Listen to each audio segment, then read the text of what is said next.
ଆଜି ଆମେ ଶ୍ରୀଲ ପ୍ରଭୁପାଦଙ୍କର ଗୋଟିଏ ଓଡ଼ିଆ ପ୍ରବଚନ ଶୁଣିବା ଏବଂ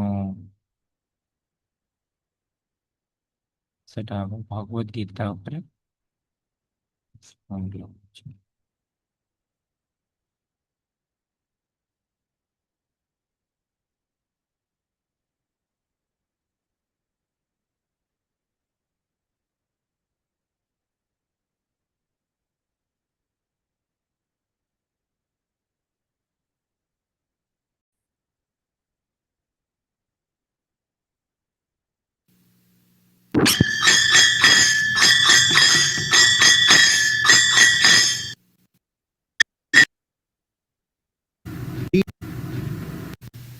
To the assembled devotees.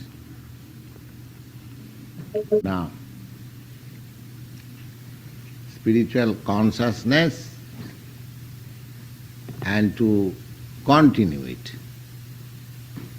Simple theoretical knowledge that I am ତ ଏ ଆଧ୍ୟାତ୍ମିକ ଚେତନା ଏବଂ ତାକୁ ଆଗକୁ ବଢେଇ ନେବା କେବଳ ଏଇ ଯୋଉ ଅକ୍ଷରୀ ଜ୍ଞାନ ଯେ consciousness, I am not this body,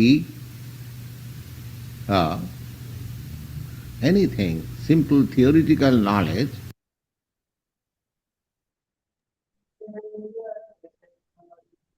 ତ ଏଇ ଯୋଉ ତାତ୍विକ ଜ୍ଞାନ ଯେ ମୁଁ ହେଲି ଚେତନା, ମୁଁ ଏ ଶରୀର ନୁହଁ, ଏଇଭଳି କିଛି ବି ଯେକୌଣସି ସାଧାରଣ ତାତ୍विକ ଜ୍ଞାନ ଆମକୁ ସାହାଯ୍ୟ କରିପାରିବ ନାହିଁ। cannot help us. You can put on this light.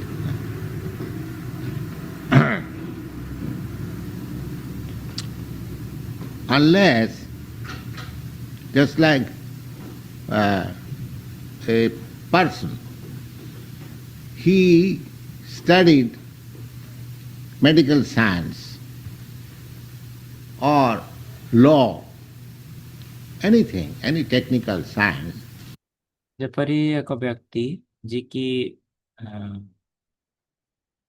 Medical ବିଜ୍ଞାନ ପଢିଛନ୍ତି ବା ଲ ପାଠ ପଢିଛନ୍ତି, କିଛି ବି ଯେକୌଣସି ଏପରି ଟେକ୍ନିକାଲ ଜିନିଷ, he gets all theoretical knowledge. But if he does not practice, then that ତ ଏପରି ଭାବରେ ସିଏ ସମସ୍ତ ତାତ୍विକ ଜ୍ଞାନ ପ୍ରାପ୍ତ କରିପାରିବେ, କିନ୍ତୁ ଯଦି ସେ ତାକୁ ଅଭ୍ୟାସ ନ କରିବେ ତାହେଲେ knowledge will gradually subside. ଯଦି ତାକୁ ସେ ଅଭ୍ୟାସ ନ କରିବେ ତାହେଲେ ସେ ଜ୍ଞାନଟି ଧୀରେ ଧୀରେ ଚାଲିଯିବ।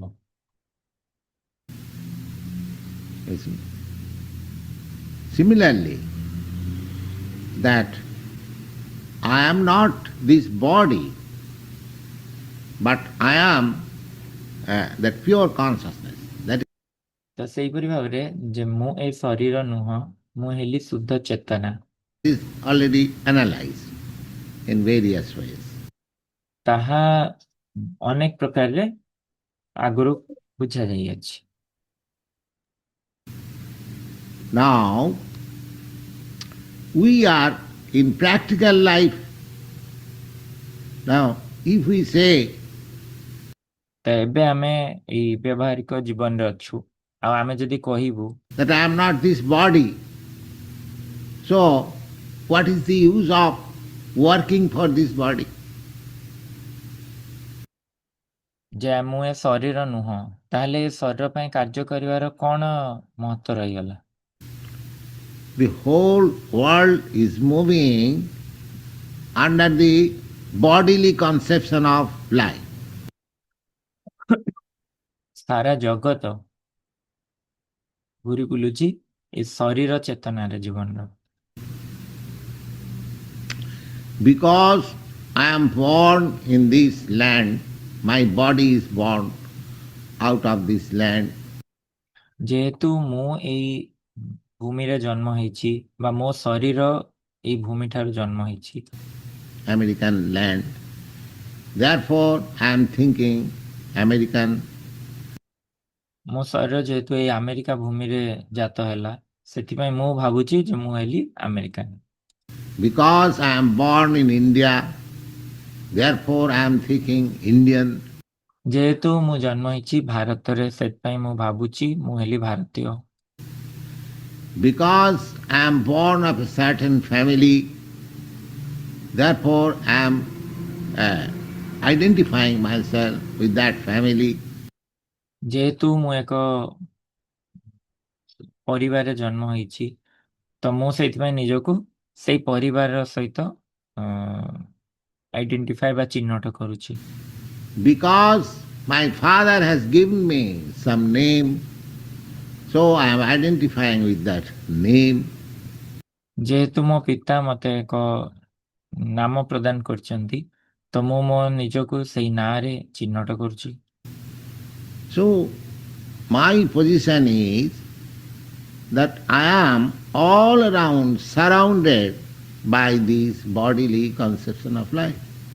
ତାହେଲେ ମୋ ସ୍ଥିତି ଏଇଆ ଯେ ମୁଁ ସବୁଆଡୁ କୌଣସି ନା କୌଣସି ଶାରୀରିକ ଚେତନାରେ ଜୀବନର ଘେରି ହେଇକି ଅଛି। Now, from studying Bhagavad Gita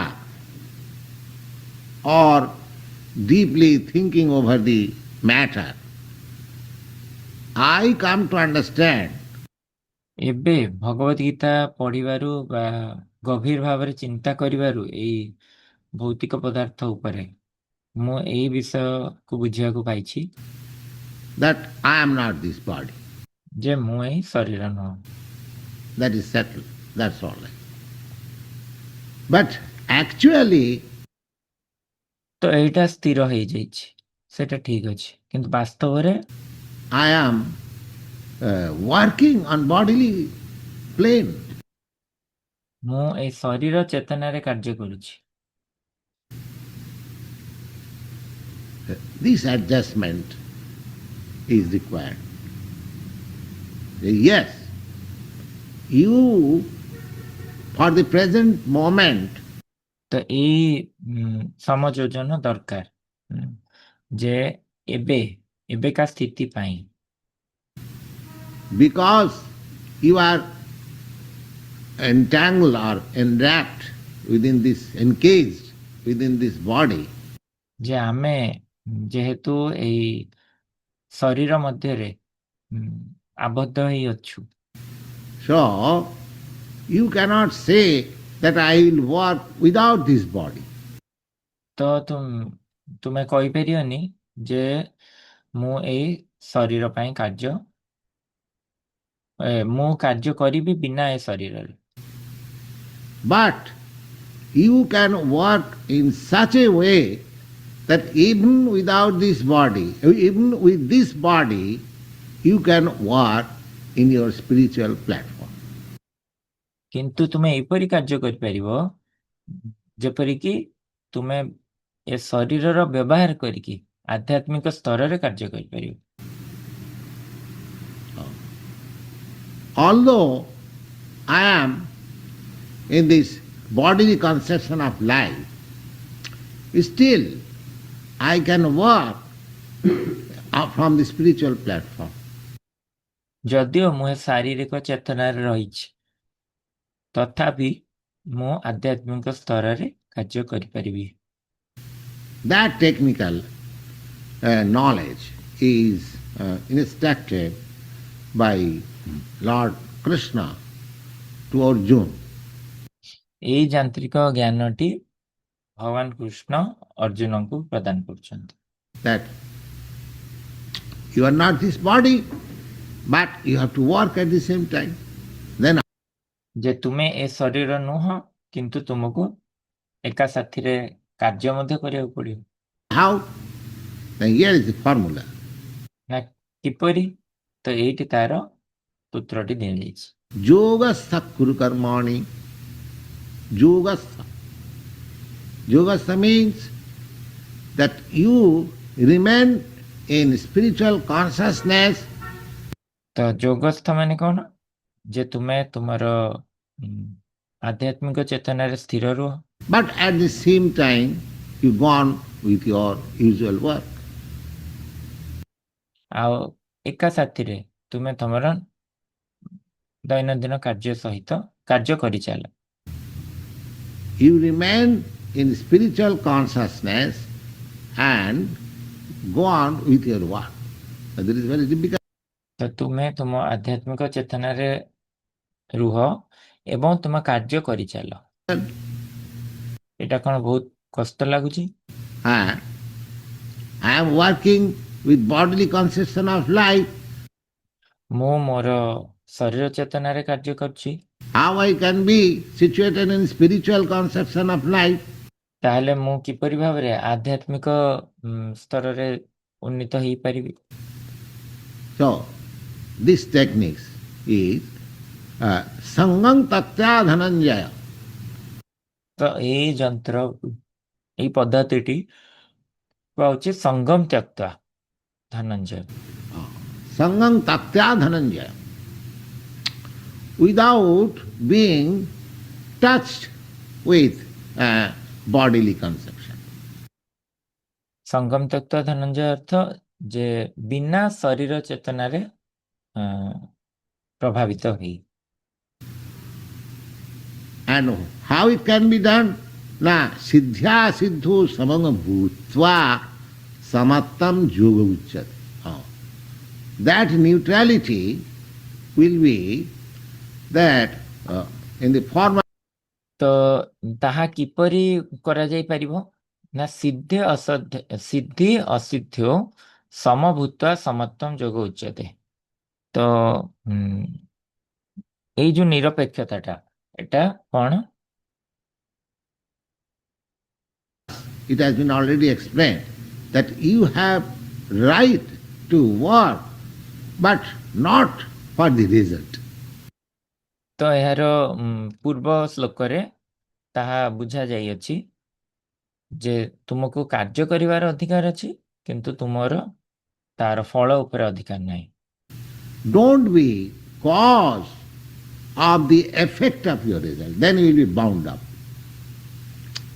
We are being bound up by ଯେ ତୁମେ କାରଣ ହୁଅ ନାହିଁ ତାର ଫଳର କୌଣସି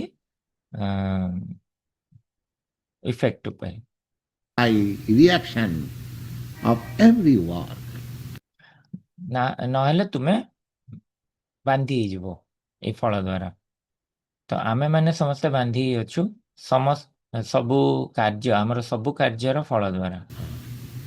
It is just like this world is so situated that you know ଯେପରିକି ଏଇ ଜଗତ ଏଇପରି ସ୍ଥିତ ଅଛି ଯେମିତି ଆମେ ଜାଣିଛୁ that the sound vibration practically nowadays everyone knows it. ଧ୍ୱନିର ତରଙ୍ଗ ତ ବ୍ୟବହାରିକ ଭାବରେ ଆମେ ଆଜିକାଲି ସମସ୍ତେ ଜାଣିଛନ୍ତି। That any sound vibrated, it within a second it takes round all over the world 7 times. ଯେ କୌଣସି ଧ୍ୱନି ଯେତେବେଳୁ ଭାଇବ୍ରେଟ୍ ହଉଛି ବା ତରଙ୍ଗିତ ହଉଛି ତ ଗୋଟିଏ ମୁହୂର୍ତ୍ତରେ ବା ଗୋଟିଏ ସେକେଣ୍ଡରେ ତାହା ସାରା ବିଶ୍ୱକୁ ପରିଭ୍ରମଣ କରିଦଉଛି 7 ଥର। It is so, the arrangement is so. Just like in a pond, if you drop a stone, the circle begins to enlarge. ଯେପରି ଗୋଟେ ପୋଖରୀରେ ଯଦି ଆମେ ଏକ ପଥରଟିଏ ପକେଇଥାଉ ତାହେଲେ ସେଇଠି ଯୋଉ ଗୋଲାକାରଟି ହେବ ସେ ଗୋଲାକାରଟି ବଢି ଚାଲେ। And so similarly we catch the radio vibration. You know there is numbers under such and such vibration you can catch this sound. ଆଉ ସେଇପରି ଭାବରେ ଆମେ ଯୋଉ ରେଡିଓର ତରଙ୍ଗ ଗୁଡ଼ିକୁ ଧରିଥାଉ ଆମେ ଜାଣିଛେ ଯେ ସେଇଠି ସବୁ କ'ଣ ନମ୍ବର ଗୁଡ଼ିକ ରହିଛି ତ ଏଇ ତରଙ୍ଗରେ ଆମେ ଶବ୍ଦଟିକୁ ଧରିପାରିବା। So the whole arrangement is like that. ତ ଏଇଭଳି संपूर्ण व्यवस्थाटी एपरि थाए। Now, if we work even in that arrangement, तो एबे जदि आमे कार्य करिवा एपरि व्यवस्था रे yogastha, being situated in my spiritual plane, जोगस्थ होई मोर आध्यात्मिक स्तर रे रही, then that will reach to the spiritual sky by enlargement of the circle. ताहेले ताहा आध्यात्मिक जगत रे पहुंचीबो से गोलाकारटी बढ़ी चलिबा सहित। Enlargement of the circle. गोलाकार I can do work here. मु एइठारे मध्ये कार्य करि परिबी। You'll find in the Bhagavad Gita that the Lord says तो तो मैंने प्राप्त हबो भगवत गीता रे जे भगवान कहउचंदी that patram puspam phalam toyam yomi bhakta prajichati. Anyone who offers in devotion patram जे के भी जदि अर्पण करथाय मते भक्ति सहकारे पत्रम पुष्पम puspam, a little flower, a small leaf, गोटे छोटा फुलटे बा छोट पत्रटे a little water, स्वल्प जल I accept them मु ताकू ग्रहण करे काहेकि because it is offered to me in devotion, therefore I accept them. जेहेतु ताहा मते भक्ति सहकारे दिया जाय थाए सेई जो मु ताकू ग्रहण करे। I take them in my hand. मु से गुडी को मो स्वयं निज हस्त रे ग्रहण करे। But people may ask question that where is the hand? किंतु लोक माने प्रश्न पचारि परंती जे केउठारे अछि हाथ Where is the hand of God? केउठारे भगवान को हाथ अछि। He says that I take. I take means I take it in my hand. भगवान तो कहउचंती जे मु ग्रहण करे तो मु ग्रहण करे माने मु ताको मो हाथ रे ग्रहण करे। Without hand there is no question of taking. हस्त नथिले प्रश्न उठुनी ग्रहण करिवार। Therefore, Vedic hymn says the apadapani javana grahita. सेथिमाय वैदिक मंत्र रे कुआ जाय अछि अपाण सॉरी अपाणी पाद जवनो ग्रहीता। The Lord has no legs, no hands, जे भगवान कर पाद नाही कि हाथ नाही but still he can walk more than the speed of the air, more than the speed of the mind. किंतु हेले मध्य से चली पारिबे वायु ठारु मध्य द्रुत गति रे मन ठारु मध्य द्रुत गति रे And he can accept whatever we offer. एवं से ग्रहण कर पारिबे जा किछि भी आमे ताकू अर्पण करिया। But he has no hand, he has no leg. किंतु तांकर कोनसी तांकर हस्त नाही कि पाद मध्य नाही। That this means that he has no hand, he has no leg, like our limited measured hand or leg. तो ता अर्थ हैला जे तांकर हाथ नाही कि तांकर पाद नाही केउ परी ना आमर जेपरी बा जेपरी ताकू मापी हेबो छोट एक मापी हेबा भली हाथ बा गोड़ नाही तांकर। He can stretch his hand anywhere. से तांको हस्तटी प्रसारित करि परिबे जे कोनसी जगह रे। And similarly, he can stretch, he can hear from anywhere. सेही परि भाबरे से लंबा करि पारंती से जेउ सुनी पारंती। That is the prerogative of the Supreme Lord. I have given you several times the example ତ ଏଇଟା ହେଲା ଭଗବାନଙ୍କର ଏକ ଗୁଣ। ଆଉ ମୁଁ ଅନେକ ଥର ଏଇ ଉଦାହରଣଟି ପ୍ରଦାନ କରିଛି। That the sun is far, far away from us, still he can distribute his heat and light.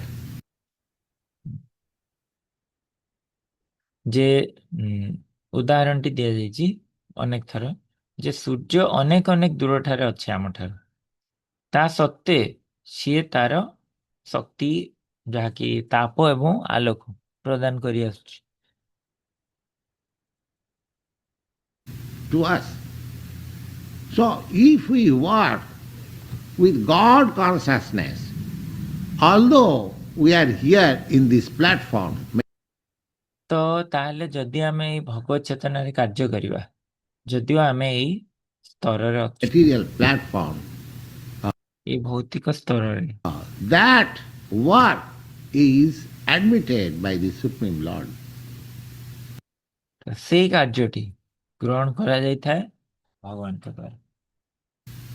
That is called yoga. Yoga means keeping touch with the Supreme. That is called yoga. ତ ଏଇଟାକୁ ଯୋଗ କୁହାଯାଏ। ତ ଯୋଗ କହିଲେ ଭଗବାନ ବା ଭଗବତ ସହିତ ନିଜକୁ ଯୋଡ଼ି ରଖିବା। There are different kinds of yoga mentioned in the Bhagavad Gita. ତ ଅନେକ ପ୍ରକାରର ଯୋଗ ବିଷୟରେ କୁହାଯାଇଅଛି ଭଗବତ ଗୀତାରେ। Especially Jnana Yoga, Karma Yoga and Bhakti Yoga. ଖାସ କରି ଜ୍ଞାନ ଯୋଗ, କର୍ମ ଯୋଗ ଏବଂ ଭକ୍ତି ଯୋଗ। And within Jnana Yoga, there are many other yogas, Dhyana Yoga, Hatha Yoga. ଆଉ ଏଇ ଜ୍ଞାନ ଯୋଗ ମଧ୍ୟରେ ଆହୁରି ଅନେକ ଯୋଗ ଗୁଡ଼ିକ ରହିଛି, ଯେମିତି ଧ୍ୟାନ ଯୋଗ, ହଠ ଯୋଗ। So many things. Now, here it is said, ତ ଏହିପରି ଭାବରେ ଅନେକ କିଛି ଅନେକ ଯୋଗ କୁହାଯାଏ। ତ ଏଠାରେ କିନ୍ତୁ ଏଇଠି କୁହାଯାଇଅଛି ଯେ that yogastha kuru karmani. You ଯେ ତୁମେ ଯୋଗସ୍ଥ କରୁ କର୍ମାଣି, be situated in your yoga or a meditation. Generally, yoga is understood as meditation. ତ ସେ କହୁଛନ୍ତି ଯେ ଯୋଗସ୍ଥ କରୁ କର୍ମାଣି, ଯେ ତୁମେ ନିଜକୁ ସ୍ଥାପିତ କର ଯୋଗରେ ବା ଧ୍ୟାନରେ। ତ ସାଧାରଣତଃ ଯୋଗ କହିଲେ ଧ୍ୟାନକୁ ବୁଝାଏ। But yoga, real meaning of yoga, to keep in touch with the Supreme. କିନ୍ତୁ ବାସ୍ତବିକ ଅର୍ଥ ଯୋଗର ହେଲା କ'ଣ ନା ଭଗବାନଙ୍କ ସହିତ ନିଜକୁ ସଂଲଗ୍ନ ରଖିବା। That is called yoga. ତାକୁ ଯୋଗ କୁହାଯାଏ। To keep in touch. So you have to work for the from the platform of spiritual consciousness. At the same time, you have to work. The Lord never says that. ତ ସେଥିପାଇଁ ତୁମକୁ କାର୍ଯ୍ୟ କରିବାକୁ ପଡ଼ିବ ଏଇ ଆଧ୍ୟାତ୍ମିକ ଚେତନାର ସ୍ତରରେ ରହି, ଆଉ ସାଥିରେ ତୁମକୁ କାର୍ଯ୍ୟ ମଧ୍ୟ କରିବାକୁ ପଡ଼ିବ। Stop work. Never says.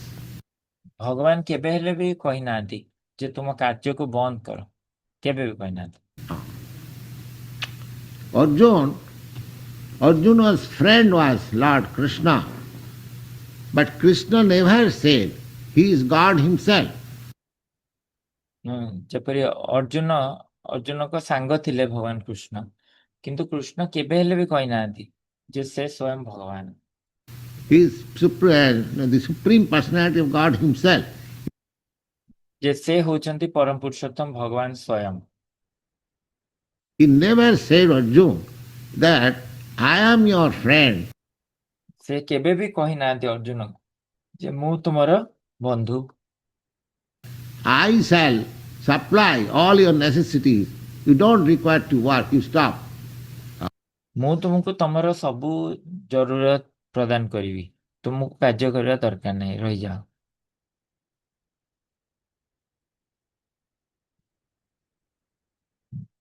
No, he never said.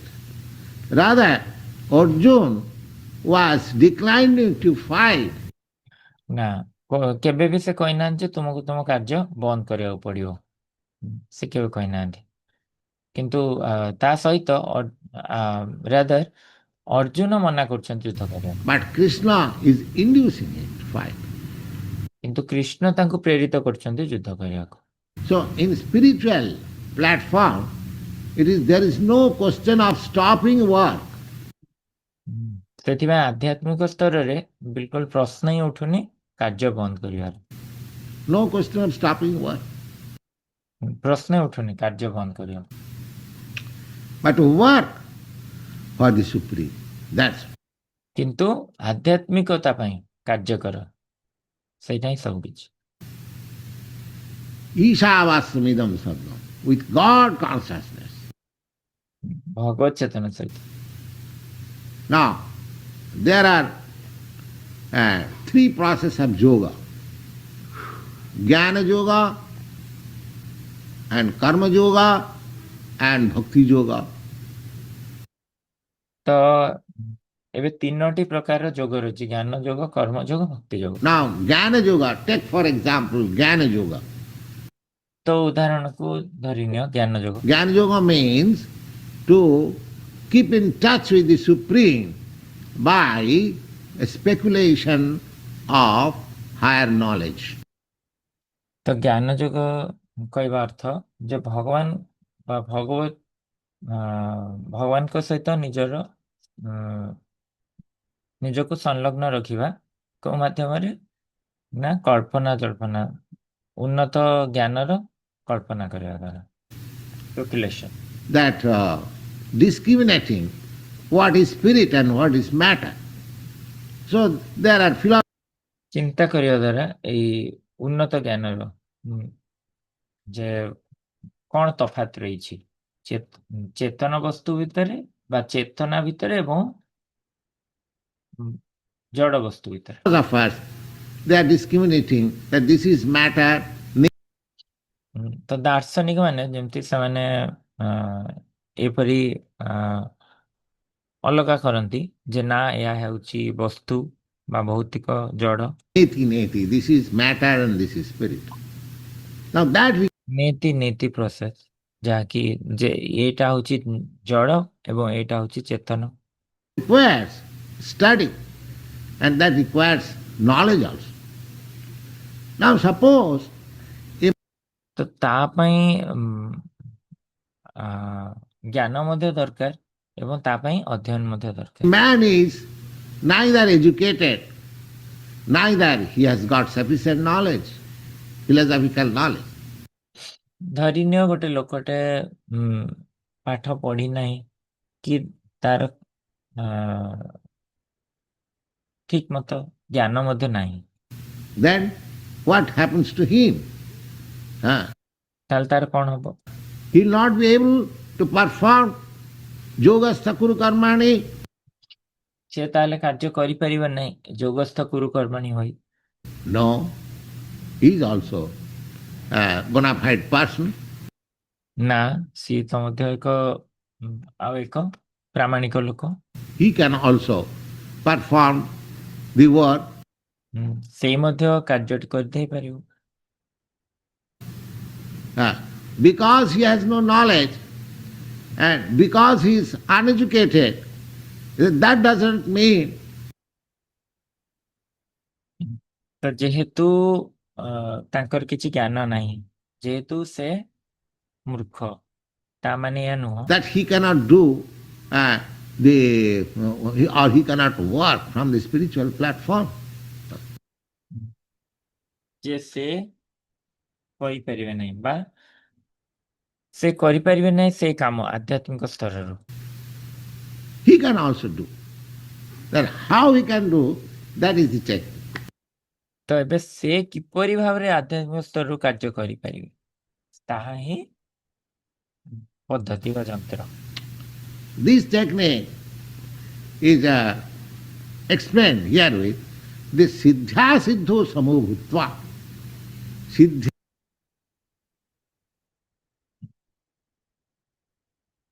siddho samo bhutta. ତ ଏଇ ପଦ୍ଧତିଟିକୁ କୁହାଯାଉଛି ବା ବୁଝା ଯାଇଅଛି ଏଠି ସିଦ୍ଧ ଅସିଦ୍ଧ ସମଭୂତ। That you do not be anxious for the success and failure of the attempt you are making. ଯେ ତୁମେ କୁଣ୍ଠିତ ହୁଅ ନାହିଁ ବା ଚିନ୍ତିତ ହୁଅ ନାହିଁ ସଫଳତା ପାଇଁ ବା ପରାସ୍ତ ହେବା ପାଇଁ ନିଜର ଯୋଉ ଚେଷ୍ଟା କରିଛନ୍ତି। Success and failure. A common ଜିତିବା ବା ହାରିବା। example can be cited in this connection. Suppose you are working ତ ଗୋଟିଏ ବ୍ୟବହାରିକ ଉଦାହରଣ ଏଇ ଦୃଷ୍ଟିରୁ ଦିଆଯାଇପାରିବ ଏଠି। for your master. You are working in a farm. ତ ତୁମେ ତୁମର ଧନ୍ୟ ତୁମେ କାର୍ଯ୍ୟ କରୁଛ ତୁମର କଣ ମାଲିକ ପାଇଁ। For selling something. ତୁମେ ସେ ଫାର୍ମରେ କାର୍ଯ୍ୟ କରୁଛ କିଛି ବିକିବାନି। The master says that you go and find out some customers for this particular thing. You go out. ଆଉ ଯଦି ତୁମର ମାଲିକ କହନ୍ତି ଯେ ତୁମେ ବାହାରକୁ ଯାଅ ଏବଂ କିଛି ଗ୍ରାହକ ୟା ପାଇଁ ଖୋଜି ନିଅ। You go out. Now you sincerely work for it. ତ ତୁମେ ବାହାରକୁ ଯାଅ ଆଉ ଏହାର ଖୋଜରେ ଲାଗିଯାଅ। Suppose you get business worth $100,000 or something. ଧରିନିଅ ତୁମେ ବ୍ୟବସାୟ ପ୍ରାପ୍ତ କରିବ କିଛି $1,00,000 ସେଇଭଳି କିଛି। Something like that. And suppose one day you don't get any business. ଏବଂ ଧର ଗୋଟିଏ ଦିନ ତୁମେ କିଛି ବେପାର ଲାଭ କରିବନି। Now, the day in which you got some business and the day in which you did not get any business, it doesn't matter. Your ତ ଏବେ ଯେଉଁ ଦିନରେ ତୁମେ କୌଣସି ବେପାର ଲାଭ କଲ ନାହିଁ ବା ଏବଂ ଯେଉଁ ଦିନରେ ତୁମେ କିଛି ବେପାର କରିନାହ କିଛି ଯାଏ ଆସ ନାହିଁ ଏଥିରେ। your connection with the master is there, so you get your salary. ଯେହେତୁ ତୁମର ମାଲିକଙ୍କ ସହିତ ତୁମର ସମ୍ପର୍କ ଅଛି ସେଥିପାଇଁ ତୁମେ ତୁମର ମାସ ଶେଷରେ ପାଉଣା ପ୍ରାପ୍ତ ହେବ। When the profit is $100,000, you don't expect any profit out of it. ଯଦି $1,00,000 ଫାଇଦା ବା ଲାଭ ହେଇଛି ତ ମୁଁ ସେଥିରୁ କିଛି ଲାଭ ଇଚ୍ଛା କରିନଥାଏ।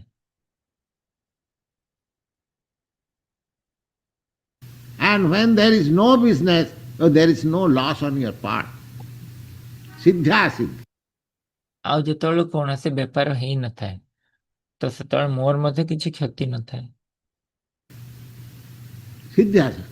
Similarly, if you act on behalf of the Supreme Lord, ତ ସେହିପରି ଭାବରେ ଯଦି ତୁମେ ଭଗବାନଙ୍କ ତରଫରୁ କାର୍ଯ୍ୟ କରିବ you can do any work. You are situated. That doesn't matter. But ତୁମେ ଯେକୌଣସି କାର୍ଯ୍ୟ କରିପାର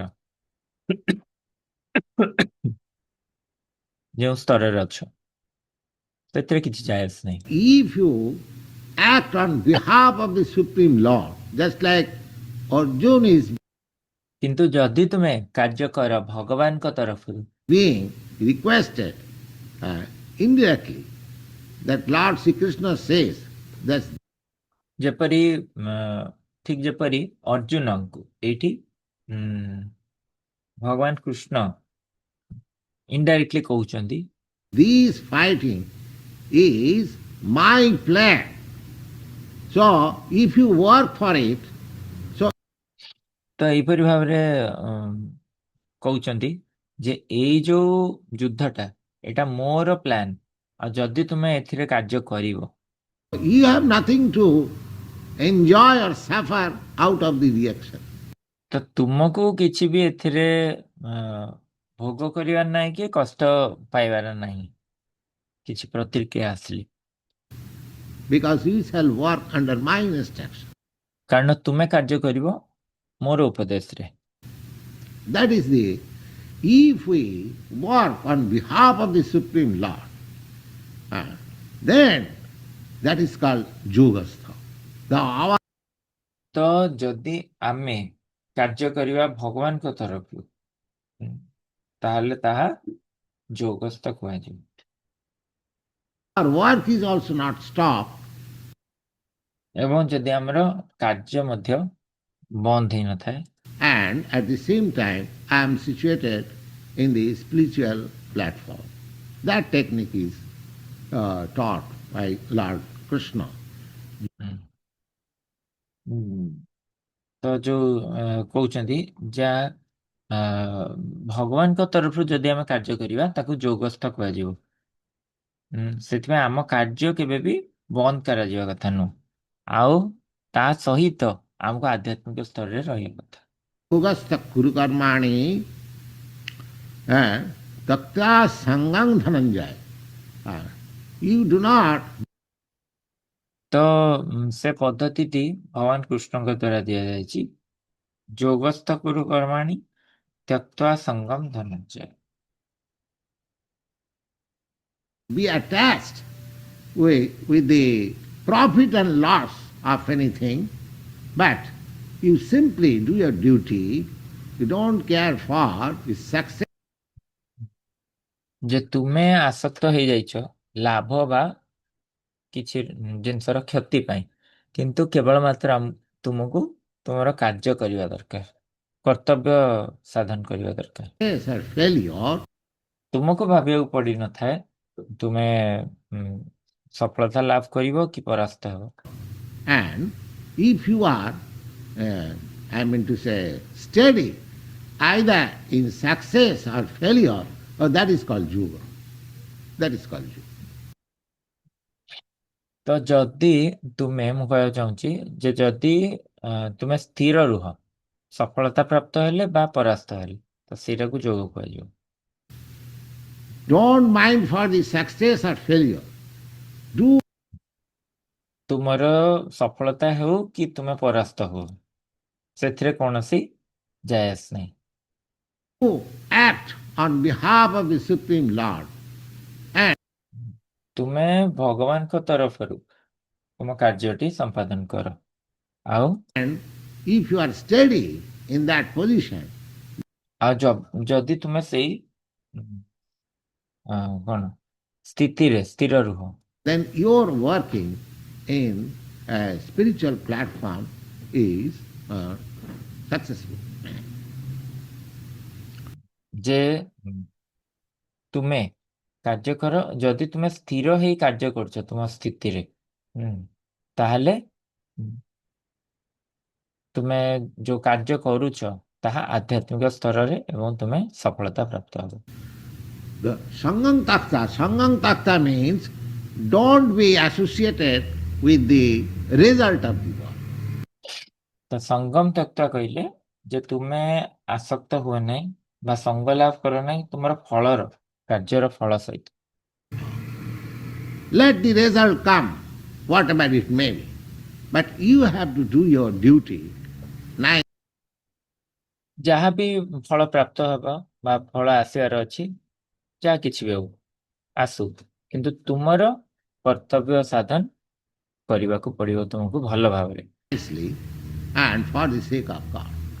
ଏବଂ ଭଗବାନଙ୍କ ନିମିତ୍ତ। Sangang Takta. ତ ଆଜି ଆମେ ଏଠି ପର୍ଯ୍ୟନ୍ତ ଶୁଣିବା। ଜୟ ଜଗତଗୁରୁ ଶିଲ ପ୍ରଭୁପାଦ କି ଜୟ, ଗୌର ଭକ୍ତବୃନ୍ଦ କି ଜୟ। କିଛି ପଏଣ୍ଟସ୍ କିଏ ସେୟାର କରିବେ ଆଜିର ସୁହାନୀ ମାତାଜୀ? हरे कृष्ण प्रभु साधु प्रणाम। प्रभु जी गोटे पॉइंट लाइन चले कि आमे माने थियोरिटिकली तो जानूछु किंतु जदि जाए प्रैक्टिस करने से जाए आमे से सक्सेस पाई परिवानी जेमती एग्जांपल दउथले कि डॉक्टर से यदि थियोरी जानी छी बट प्रैक्टिस करनी तार डिग्री रो कोनोसी मूल्य नहीं। हरे कृष्ण प्रभु जी साधु प्रणाम। ପ୍ରଭାତ କହିଲେ ଯେ ତୁମର ତାତ୍विକ ଜ୍ଞାନରେ କିଛି ହବନି, ତୁମକୁ ବ୍ୟବହାରିକ ଜ୍ଞାନ ଦରକାର। ଓକେ, हरे कृष्ण प्रभु जी धन्यवाद प्रणाम। ଦଣ୍ଡବତ ପ୍ରଣାମ ଗୁରୁଜୀ। भगवत गीताରେ कृष्ण ମାନେ ଅର୍ଜୁନଙ୍କୁ ପ୍ରଥମେ କହୁଛନ୍ତି ତୁ ଶରୀର ନୁହେଁ ତୁ ଆତ୍ମା। ଆଉ ବାକି ଯୋଗସ୍ଥ କୁରୁକର୍ମାଣୀ ମାନେ ଆମେ ଆଧ୍ୟାତ୍ମିକ ପ୍ରଭୁପାଦ କହୁଛନ୍ତି ଆଧ୍ୟାତ୍ମିକ ଚେତନାରେ ସ୍ଥିର ରହିକି ଆମର ଦୈନନ୍ଦିନ କାର୍ଯ୍ୟ କରିବା। ତା ସହିତ ଯୋଉଟା କହିଛନ୍ତି ତ ସଙ୍ଗମ ତ୍ୟକ୍ତ ଧନଞ୍ଜୟ, ସେଇଟା ଆମେ ମାନେ କୌଣସି ଆମେ କାର୍ଯ୍ୟ କରିବା କିନ୍ତୁ ଫଳର ଆସକ୍ତି ନ ହୋଇ କାର୍ଯ୍ୟ କରିବା ବୋଲି ସେଇଟା କହିଛନ୍ତି। ବାକି ଆଉ ଗୋଟେ ଜିନିଷ ଯୋଗସ୍ଥ ମାନେ ଆମେ ଆଧ୍ୟାତ୍ମିକ ଯୋଗ ମାନେ ଅର୍ଥ ଜେନେରାଲି ଲୋକ ଭାବନ୍ତି ଧ୍ୟାନ କିମ୍ବା ଭଗବାନ ସହିତ ମାନେ ମାନେ ଯୋଗକୁ ଜେନେରାଲି ଭୌତିକ ସ୍ତରରେ ସେଇଟା ଅନ୍ୟ ଜିନିଷରେ ଭାବନ୍ତି, କିନ୍ତୁ ଜେନେରାଲି ଯୋଗର ଅର୍ଥ ହଉଛି ଆଧ୍ୟାତ୍ମିକ ସ୍ତରରେ ଭଗବାନଙ୍କ ସହିତ ଯୋଡି ହବା। ସେଇ ଜିନିଷଟା ପ୍ରଭୁପାଦ କହୁଛନ୍ତି। ହରେ କୃଷ୍ଣ ଧନ୍ୟବାଦ। ହଁ, ଧନ୍ୟବାଦ ସଚ୍ଚିଦାନନ୍ଦଙ୍କୁ। ପ୍ରଭାତ କହୁଛନ୍ତି ଧ୍ୟାନ ବିଷୟରେ ଆଉ କିପରି ଧ୍ୟାନଟା ଯୋଗ ନୁହଁ, ଭଗବାନଙ୍କ ସହ ଯୋଡି ହବାର ଅଛି ଆମକୁ, ଏବଂ ଏଇ ଯୋଡି ହେଇ ରହିବାଟା ଯୋଗସ୍ଥ ସ୍ଥିତି। ହଉ, ଆଉ କିଏ କହିବେ?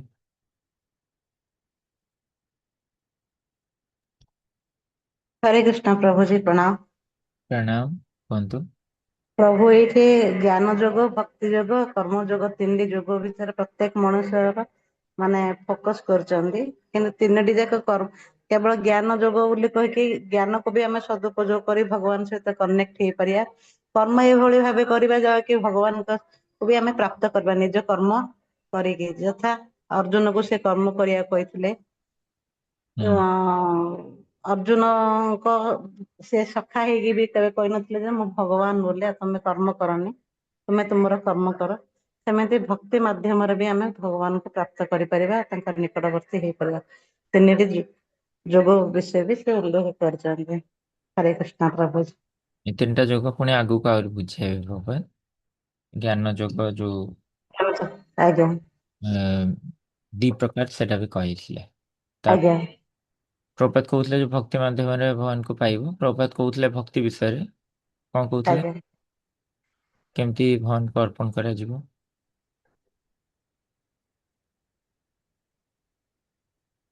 हरे कृष्ण प्रभु जी सादर प्रणाम। ହଁ, प्रभु जो भगवान को पत्रम पुष्पम फलम तुम जो मैं भक्त प्रणश्यति जे मते श्रद्धार प्रेम पत्र टिके फूल फल टिके भी देले मु सेटा ग्रहण करे। ହଁ, କେମିତି ଗ୍ରହଣ କରନ୍ତି ପ୍ରଭାତ କହିଲେ?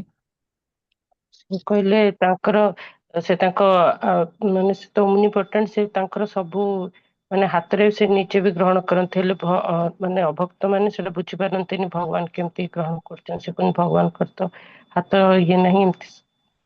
ହୁଁ, ପ୍ରଭାତ କହିଲେ ଅପାଣି ପାଦ ଯବନା ଗୃହୀତା, ଯୋଉ ଶ୍ଵେତସାର ଉପନିଷଦରୁ ପ୍ରଭାତ କହୁଥିଲେ ଯେ ଭଗବାନଙ୍କର ବି ପାଦ ଅଛି, ହାତ ଅଛି, ସବୁ କିଛି।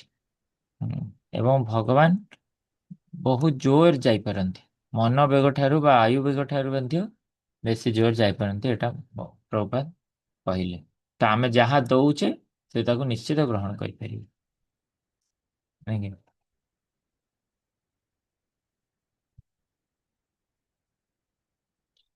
ହଁ ନିନ୍ଦା ମାତାଜୀ। हरे कृष्ण गुरु। ହଁ जे प्रभु कहते आमे तो सोल किंतु आमे सोल ने भी आमे बॉडी को यूज करके आमे कर्म करूचे, तो बॉडी को यूज करके भी आमे स्पिरिचुअल प्लेटफॉर्म रह के भी काम कर परिबा। तो एक कथा श्री कृष्ण अर्जुन को बुझाइछंती जे केमती बॉडी लेवल रे रह के भी आमे स्पिरिचुअल लेवल रे काम कर परिबा। जेहेतु अर्जुन मना करथिले युद्ध करिबेनी बोली, तो भगवान ताको मन पकई दैछंती केमती बॉडी लेवल रे रह के आमे स्पिरिचुअलिज्म काम कर परिबा। ହୁଁ। ତ କୃଷ୍ଣ କେବେ କହିଲେନି ଯେ ତୁମେ କାର୍ଯ୍ୟ କର ନାହିଁ, ଆଉ କାର୍ଯ୍ୟ କର ଆଧ୍ୟାତ୍ମିକ ସ୍ତରରେ ହିଁ। କଣ ଗୋଟେ ଉଦାହରଣ ଦଉଥିଲେ, ଯୋଉ କହୁଥିଲେ ଯେ ତୁମେ କିପରି ପ୍ରଭୁ ଆଧ୍ୟାତ୍ମିକ ସ୍ତରରେ କାର୍ଯ୍ୟ କରିପାରିବ। କଣ ଉଦାହରଣ ଦଉଥିଲେ? ପ୍ରଭୁଜୀ ଯୋଉ ସାଉଣ୍ଡ ଭାଇବ୍ରେସନ ଗୋଟେ ଥିଲା ସେଇଟା କି? ଅ,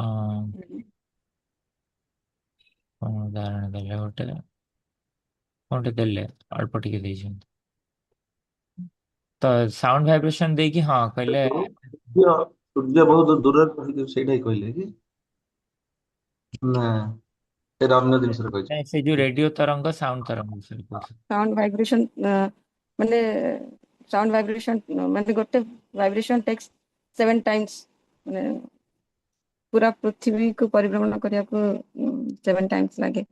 ଯେମିତି ଗୋଟେ ଷ୍ଟୋନକୁ ଆମେ ଗୋଟେ ପୋଖରୀରେ ପକେଇଲେ ଯେମିତି ତରଙ୍ଗ ସୃଷ୍ଟି ହୁଏ, ହୁଁ ସେମିତି ସାଉଣ୍ଡ ଭାଇବ୍ରେସନ ବି ମୁଭ୍ କରେ ଏଇଟି ସ୍ପିରିଚୁଆଲ ପ୍ଲାଟଫର୍ମ ସରି ମେଟେରିଆଲ ପ୍ଲାଟଫର୍ମରୁ ସ୍ପିରିଚୁଆଲ ପ୍ଲାଟଫର୍ମକୁ ମୁଭ୍ କରିବାକୁ। ହୁଁ ପ୍ରଭାତ କହୁଥିଲେ ଯେ ପ୍ରତ୍ୟେକ ଜିନିଷର ଯୋଉ ପ୍ରତିକ୍ରିୟା ଆସେ କାର୍ଯ୍ୟର, ତ ପ୍ରଭାତ କହୁଥିଲେ ସେ ପ୍ରତିକ୍ରିୟା ଆସିବ ଯଦି ଯେମିତି ଧ୍ୱନିର ତରଙ୍ଗ ସାଙ୍ଗେ ସାଙ୍ଗେ ଖେଳିଯାଏ, ସେମିତି ରେଡିଓ ତରଙ୍ଗ ଯେମିତି ଖେଳିଯାଏ, ତ ସେଇଭଳି ପ୍ରଭାତ କହୁଥିଲେ ଯେ ତୁମେ କୃଷ୍ଣ କେନ୍ଦ୍ରିତ କରି କର। ତ ତାହେଲେ ଏଇ ଯୋଉ କର୍ମର ଯୋଉ ପ୍ରତିକ୍ରିୟାଟା ଆସିବ ତାହା କୃଷ୍ଣ ଲୋକ ପର୍ଯ୍ୟନ୍ତ ପଳେଇବ। ପ୍ରଭାତ କହିଲେ ସ୍ପିରିଚୁଆଲ ସ୍କାଏ ଯାଏ ପଳେଇବ। ଏମିତି କରି ପ୍ରଭାତ ବୁଝାଉଥିବ, ନାଇଁ କି? ଆଉ ହଁ ସେ ଯୋଉ ସୂର୍ଯ୍ୟ କଥା କହିଲେ, ପ୍ରଭାତ କହିଲେ ଯେମିତି ସୂର୍ଯ୍ୟ ବହୁତ ଦୂରରେ ଅଛି, ଆମକୁ ତାପ ଆଉ ଆଲୋକ ଦେଇପାରୁଛି, ତ ସେଇପରି ଭାବରେ ଭଗବାନ ବହୁତ ଦୂରରେ ଥାଇ ମଧ୍ୟ ଆମ ବସ୍ତୁ ଯାହା ଆମେ ଅର୍ପଣ କରୁଛେ ଭକ୍ତି ସହକାରେ ତାକୁ ଗ୍ରହଣ କରିପାରିବୁ, ସେଇଟା କହିଲେ। क्या ଆଉ କିଛି ପଏଣ୍ଟ ଅଛି का?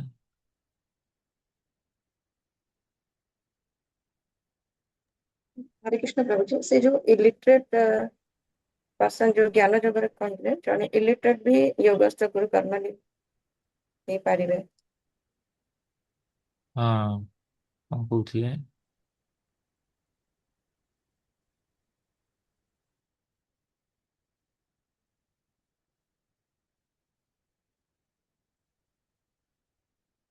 ପ୍ରଭାତ କହୁଥିଲେ ଯେ ସେ ଅଜ୍ଞାନୀ ହେଲେ ବି କଣ ହେଲା, ସେ ତ ଜାଣିଲା ଯେତେବେଳେ ଏଇଟା ପଦ୍ଧତି, ତ ସେ କାର୍ଯ୍ୟ କରିବ ଆଉ। ଏଇଟା ବୁଝାଉଥିଲେ ଆଉ ସିଦ୍ଧି ଅସାଧ୍ୟ, ମାନେ ସେ ଜାଣିଥାଉ କି ନ ଜାଣିଥାଉ, ସିଦ୍ଧି ଲାଭ କରିଥାଉ ବା ସଫଳୀକୃତ ହେଇଥାଉ ବା ପରାସ୍ତ ହେଇଥାଉ, ସେ କାର୍ଯ୍ୟ କରିପାରିବ। ନା କଣ କହିଲେ? ନା ନା ନା, ସିଦ୍ଧି ଅସିଦ୍ଧ ସହିତ ନୁହଁ, ଖାଲି କହିଲେ ଯେ ହଁ କାର୍ଯ୍ୟ କରିପାରିବ ଆଧ୍ୟାତ୍ମିକ ସ୍ତରରେ।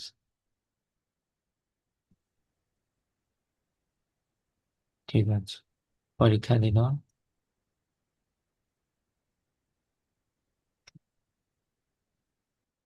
ସିଦ୍ଧି ଅସିଦ୍ଧରୁ ପ୍ରଭାତ ବୁଝଉଥିଲେ ଯୋଉ ଅ, ଯେ ଜଣେ ଯଦି ଗୋଟେ ଫାର୍ମରେ କାମ କରୁଛି, ତ ସେ ଫାର୍ମରେ ଲାଭ ହଉ କି କ୍ଷତି ହଉ ତାର କିଛି ଯାଏ ଆସେ ନାହିଁ ସେଥିରେ।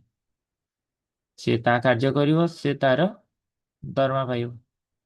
ସିଦ୍ଧି ଅସିଦ୍ଧ ସମଭୂତା, ସେଇଥିପାଇଁ ପ୍ରଭାତ କହୁଥିଲେ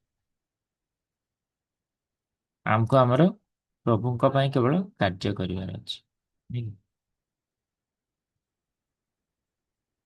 ହଉ, ପରୀକ୍ଷା ଦେବା, ଏକାଠି ଦେଇକି ଡିସ୍କସନ କରିଦେବା ସାଇମଲ୍ଟେନିୟସଲି।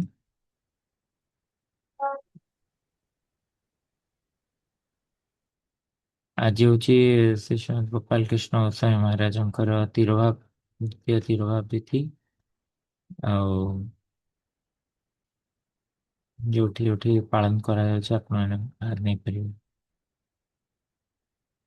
ଶ୍ରୀ ଶ୍ରୀମଦ୍ ଭକ୍ତି ପ୍ରେମ ସ୍ୱାମୀ ମହାରାଜ ମଧ୍ୟ ଯାଇଛନ୍ତି, ଆଜି ବୃନ୍ଦାବନରେ ମହାରାଜ ଅଛନ୍ତି। ହଉଛି କାଲି ସିଏ ରାତିରେ ପହଞ୍ଚିଲେ ହଁ ଆରାଉଣ୍ଡ 9 ଫୋନ କରିଥିଲେ। କାଲି କ୍ଲାସରେ ଅଛ? ହଁ, ଲେଟର କ୍ଲାସରେ କହୁଥିଲେ ସନ୍ଧ୍ୟାବେଳେ। ହରେ କୃଷ୍ଣ।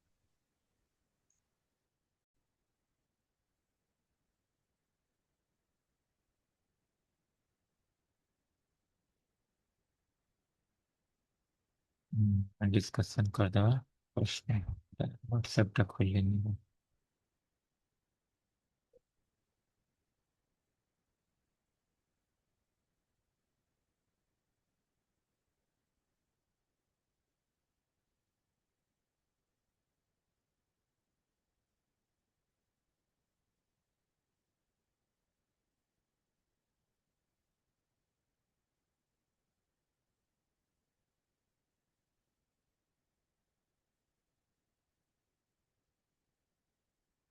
Very slow.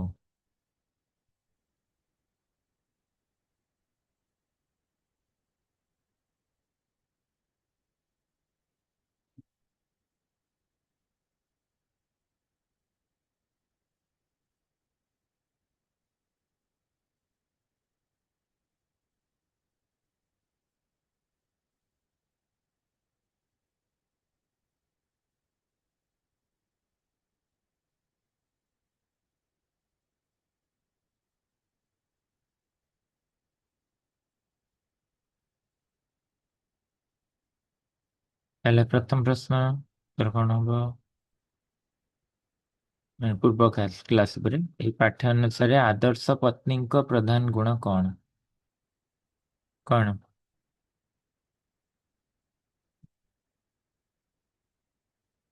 ପତିଙ୍କ ପ୍ରତି ଅଟୁଟ ସମର୍ଥନ ଏବଂ ସହଭାଗିତା, ନାଇଁ କି? ନା କଣ ହବ?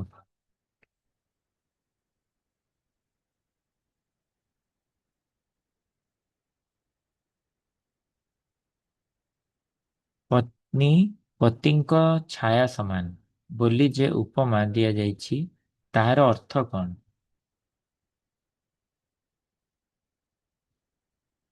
ତାର ଅର୍ଥ କଣ? ସଦା ସହଭାଗିତା ଏବଂ ସମନ୍ୱୟ, ନା କଣ?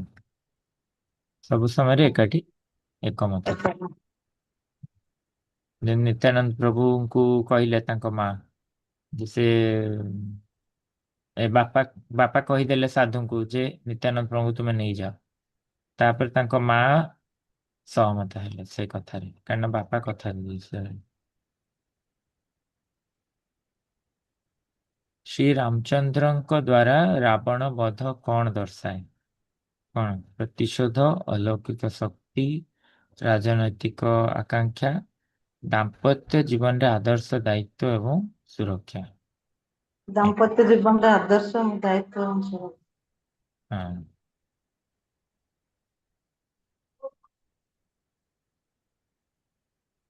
ଶ୍ରୀ ରାମଚନ୍ଦ୍ର କାହିଁକି ରାବଣଙ୍କ ବିରୋଧରେ ତାଙ୍କର ରାଜସେନା ବ୍ୟବହାର କଲେ ନାହିଁ? କାହିଁକି? ବନବାସ ପ୍ରତିଜ୍ଞା ପାଳନ।